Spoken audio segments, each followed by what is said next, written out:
Selamat bertemu kembali ya di pelajaran IPS kita. Ini merupakan pertemuan kita yang kedua, di mana materi yang akan kita bahas di pertemuan kedua ini tentang letak dan luas Indonesia. Kalau kamu baca buku Kemendikbud yang diberikan sekolah, ini adalah bagian B ya. Bagian B, letak dan luas Indonesia. Nah, sebelum kita masuk ke materi, saya ingin menyampaikan target atau tujuan pembelajaran kita, yaitu siswa mampu menunjukkan unsur-unsur atau komponen peta. Nah, jadi inilah target atau tujuan kita untuk pertemuan yang kedua ini. Saya harapkan setelah kita mempelajari letak dan luas Indonesia ini, kita sudah mampu menunjukkan unsur-unsur atau komponen peta.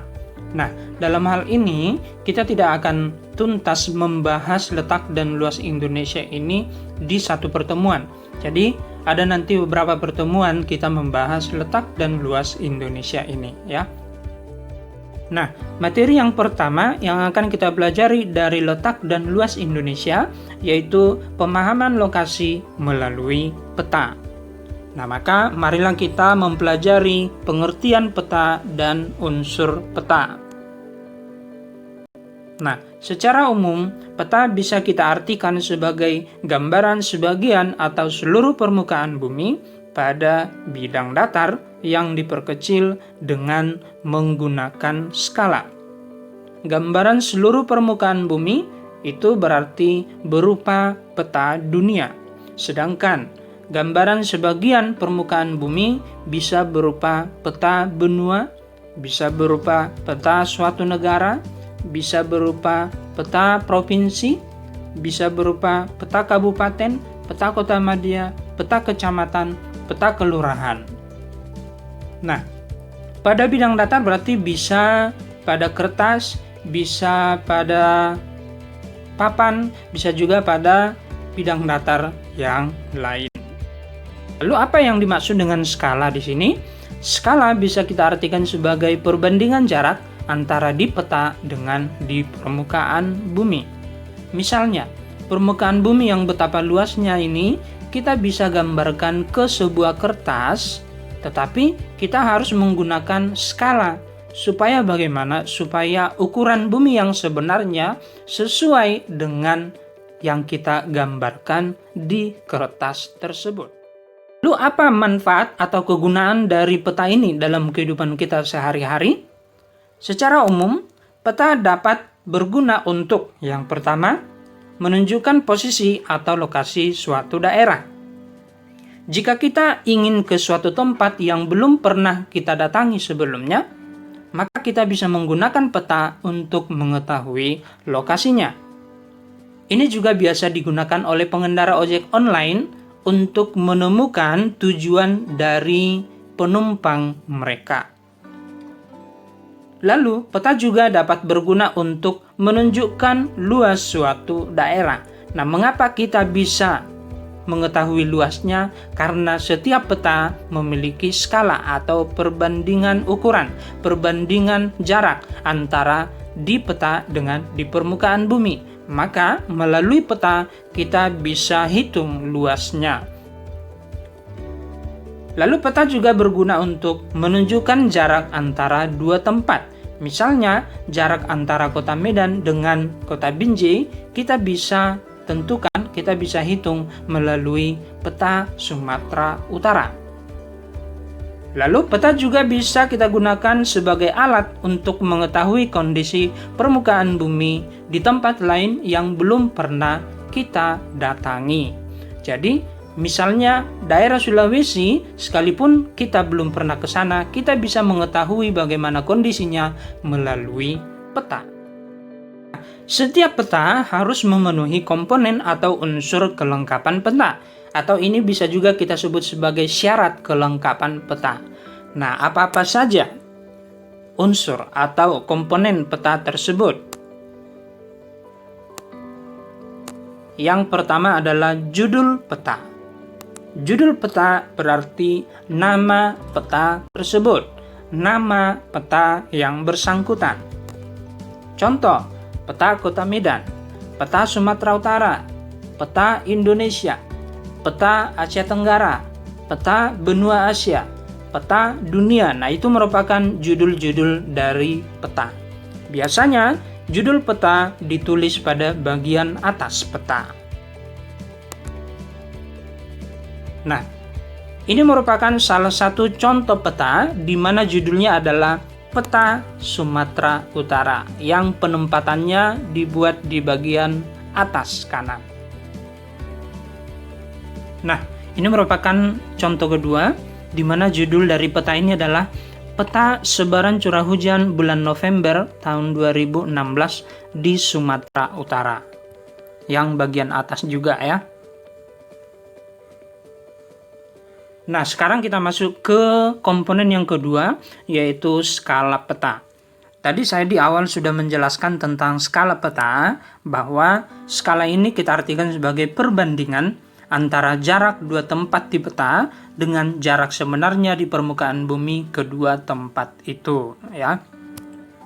Nah, skala peta ini pada peta bisa kita temukan berupa skala angka atau numerik. Contohnya seperti ini, 1 berbanding 1 juta. Nah, ini kita bisa artikan bahwa setiap 1 cm di peta berbanding 1 juta cm atau 10 km di permukaan bumi. Setiap 1 cm di peta sama dengan 1 juta cm atau 10 km di permukaan bumi. Lalu, skala yang lain bisa berupa skala grafis atau skala garis. Nah, contohnya adalah seperti pada gambar ini. Skala grafis ini jika kita artikan, maka setiap 1 cm di peta sama dengan 5 km atau 500.000 cm di permukaan bumi. Nah, jika skala grafis ini kita konversikan, kita ubah ke skala angka atau skala numerik, maka hasilnya adalah 1 berbanding 500.000. Karena kalau kita lihat di gambarnya, bahwa bagian atas satuannya cm, bagian bawah satuannya kilometer, ya. Maka setiap 1 cm berbanding 5 km. 5 km kita konversi ke cm menjadi 500.000. Maka skala angkanya adalah 1 banding 500.000. Nah, bagaimana cara menentukan skala peta?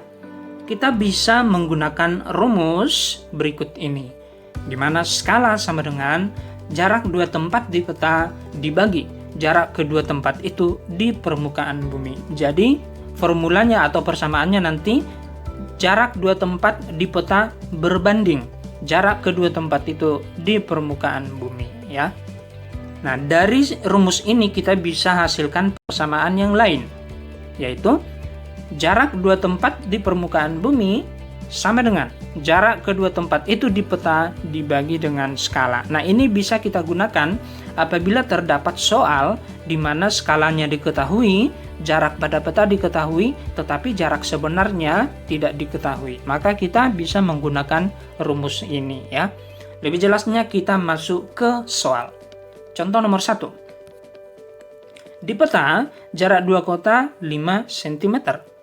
Jika jarak kedua kota, atau jarak sebenarnya maksudnya ya, jika jarak sebenarnya kedua kota itu 150 km, berapakah skala peta yang digunakan?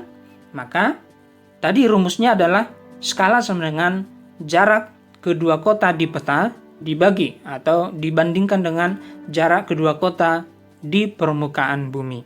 Maka hasilnya seperti ini. Ya, berarti 5 cm berbanding atau dibagi dengan 150 km. 5 cm dibagi, nah kita konversi, kita ubah satuannya dari kilometer menjadi cm. Ya, dengan cara bagaimana? Dengan cara mengkalikan 100.000 ya. Berarti 150 km sama itu dengan 15 juta cm. Nah, sentimeternya kita coret ya. Bagian atas sentimeter dengan bagian bawah, maka hilang sentimeternya. Lalu sama-sama kita bagi 5. Ya, berarti 1 berbanding 3 juta. Nah, inilah hasilnya ya. Lalu kita ke contoh kedua. Soalnya seperti ini. Suatu bandara tergambar di peta dengan panjang 6 cm. Artinya bandara itu panjangnya 6 cm di peta. Adapun skala peta itu adalah 1:200.000. Tentukanlah panjang sebenarnya bandara itu. Nah, ini skalanya diketahui, jarak pada peta diketahui, tapi jarak sebenarnya atau panjang sebenarnya bandara itu tidak diketahui alias ditanyakan, ya kan? Nah, maka rumusnya tadi jarak sebenarnya sama dengan jarak pada peta dibagi dengan skala, ya kan? Maka hasilnya seperti ini. Ya. Kembali saya ulangi, panjang bandara itu sebenarnya sama dengan panjang bandara di peta dibagi dengan skala. Maka kita masukkan angkanya ya. Panjang bandara di peta tadi 6 cm dibagi dengan skala yaitu 1:200.000. Nah, supaya kita bisa mengkalikan dengan silang, maka 6 cm-nya kita bagi 1 dulu ya. Maka hasilnya adalah 6 cm per 1 dibagi dengan 1/200.000. Maka kita kali silang. 6 cm kita kalikan dengan 200.000, lalu 1 kita kalikan juga dengan 1 yang di bawahnya. Nah, maka hasilnya adalah 1.200.000 cm ya. Sentimeternya dari mana? Dari 6 cm tadi satuannya ya. Jika kita ingin mengubah ke kilometer, maka hasilnya adalah 12 km. Nah, itu cara untuk menentukan jarak sebenarnya jika skala diketahui dan panjang pada peta diketahui ya. Komponen ketiga dari peta yaitu arah mata angin ya. Nah, arah mata angin secara umum berfungsi sebagai petunjuk arah utara, timur, selatan, barat, termasuk juga arah-arah yang lain ya. Nah, dalam sebuah peta, biasanya arah mata anginnya seperti pada gambar berikut ini. Jadi, setiap peta biasanya menggunakan salah satu dari arah mata angin yang digambar ini ya. Di mana selalu bagian atas menunjukkan utara, bagian bawah menunjukkan selatan, bagian kanan menunjukkan timur, dan bagian kiri peta menunjukkan barat ya. Nah, kita lihat contohnya di mana arah mata anginnya adalah yang saya lingkari dengan garis merah ini ya.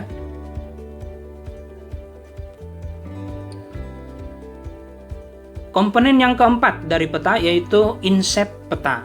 Nah, apa itu inset peta? Yaitu peta kecil yang berfungsi menunjukkan posisi peta pada kedudukan yang lebih luas. Sekali lagi, inset peta berarti peta kecil yang berfungsi untuk menunjukkan posisi peta pada kedudukan yang lebih luas. Kita lihat contohnya supaya lebih jelas ya. Peta kota Medan misalnya ya. Kita bisa lihat kedudukan kota Medan di Sumatera Utara melalui insetnya. Maka peta kota Medan, inset yang dibuat adalah peta Sumatera Utara. Artinya bahwa peta kota Medan sendiri bisa kita temukan di peta Sumatera Utara. Contoh yang lain, peta Sumatera Utara. Di mana ini kita bisa temukan? Yaitu di peta Sumatera. Ya, komponen keempat dari peta yaitu inset peta. Nah, apa itu inset peta?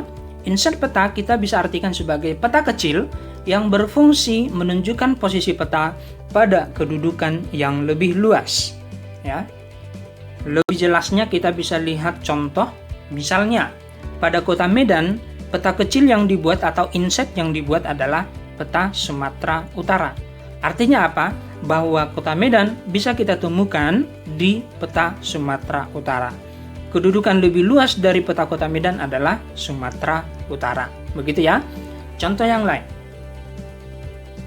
Peta Sumatera Utara, insetnya berupa peta Sumatera. Artinya apa? Bahwa peta Sumatera Utara bisa kita temukan di peta Sumatera. Ya. Kedudukan lebih luas dari peta Sumatera Utara adalah peta Sumatera.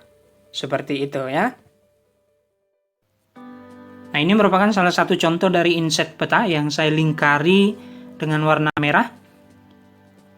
Nah, kalau kita lihat peta besarnya ini merupakan peta Provinsi Papua Barat ya. Nah, peta Provinsi Papua Barat ini kita bisa lihat kedudukan lebih luasnya di inset petanya ya. Di inset petanya yang diarsir dengan warna merah, itulah wilayah dari Papua Baratnya. Jadi itu fungsi atau kegunaan dari inset peta. Kita lihat contoh kedua. Nah, misalnya ini adalah peta Sumatera Utara ya.